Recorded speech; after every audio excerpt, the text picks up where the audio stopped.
may not be suitable for all audiences. Sir, there has been a murder, and you are a suspect. Okay. Hang on just a sec. Let me settle in, and I'll be right back. Very good. Art 101 with Mr. Burgher.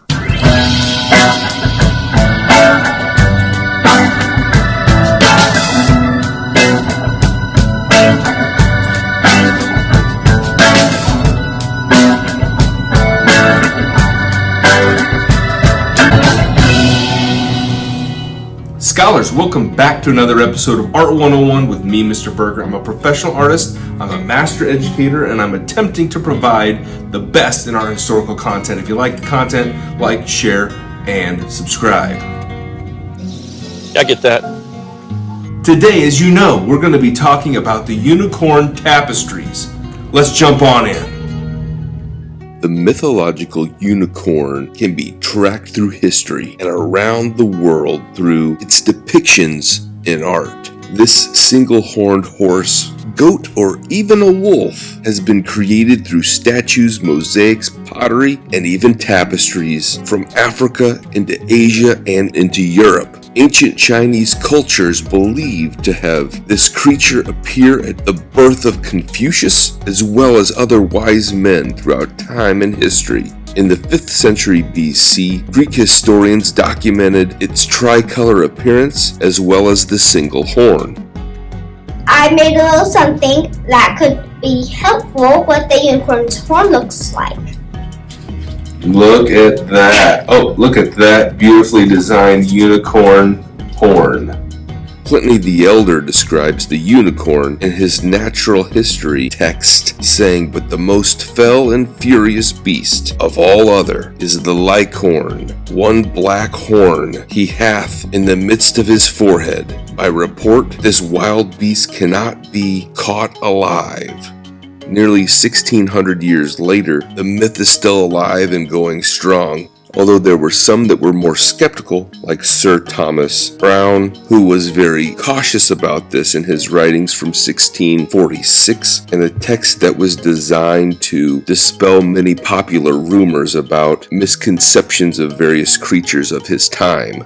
At this particular time in history, the unicorn became a symbol of everything from purity to divinity to seductions and healing and more. So perhaps it's interesting to note that when it comes to the incredible set of 7 giant weaved tapestries of fine wool, silver, and gold, known as the Unicorn Tapestries, also sometimes called the Hunt of the Unicorn, currently located at the Metropolitan Museum of Art in New York, there is still no actual consensus on what the unicorn and the scenes in these tapestries represent. We're not really 100% sure why they were made or exactly who commissioned them. We're not really sure who the artist was that designed them. No. The Unicorn Tapestries seem to have some elements of encodings of marriage as well as allegorical representations of Christian belief. In the tapestry known as The Hunters Enter the Woods, we see these men walking around all sorts of flowers and blooming trees, including a cherry tree. Side note, there are 101 different species of plants represented on the 7 tapestries, and of those only 85 have been identified. I can tell by your faces that many of you are shocked at the outcome. As we look around the panel, we see A and E in the trunk of the cherry tree. Back in the trees, we see a spotter, apparently, who has sighted this unicorn. Moving to the panel, the unicorn is found. The beast is discovered before a fountain with goldfinches and pheasants, dipping its horn into the stream to perhaps purify the water that pours from the fountain. Encircling this is a group of 12 hunters, the same number of the disciples in Christian tradition. Plants that were once used as medieval herbal antidotes to poisoning, including sage, pot marigolds, orange, so forth, are all dotted beside the stream.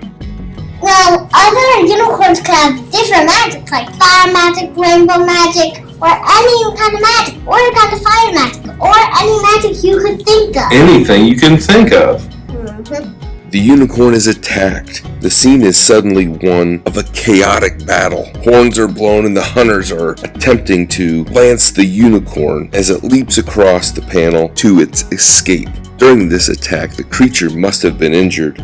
As we see in the next panel, the unicorn defends itself, furiously kicking at the hunters, while gorging the greyhound with its horn. The hunters trumpet for others. The unicorn is captured by the virgin, exists on two small fragments of tapestry, appearing to show the unicorn trapped in this fenced-in garden and submitting to the maiden. The unicorn is killed and brought to the castle.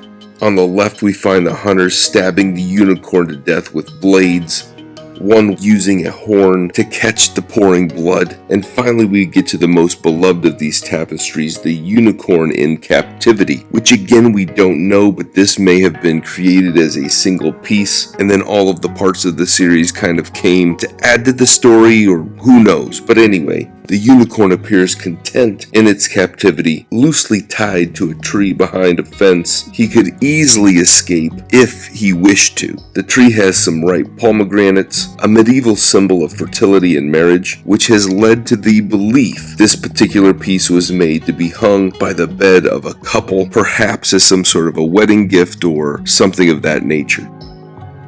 Scholars, I hope you enjoy that as much as I love being able to bring it to you. If you like the Unicorn Tapestries like Hank and Etta, hopefully you'll know what to do to like, share, and subscribe. Right, Hank? Mm-hmm.